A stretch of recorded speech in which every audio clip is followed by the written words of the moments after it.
Are super excited because we just received our learning center box and we look forward to this one all month.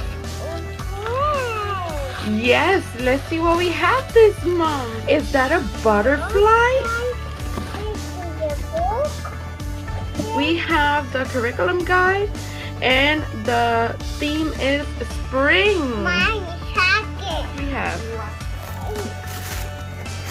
We have a little sunflower book. We also have Ruby Finds a Worry, and I'm loving the cover of this book and how inclusive it is. Extra points for that. Oh wow! Are we gonna do gardening, Sage? We also have some fingerprints. These Play-Doh accessories is one of our favorite activities because it allows us to be creative and create our own play.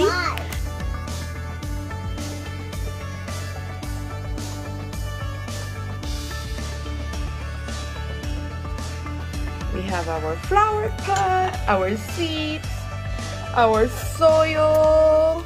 Are we ready, Sage? Okay. Yeah, I'm ready. Okay. Good job. You're doing great.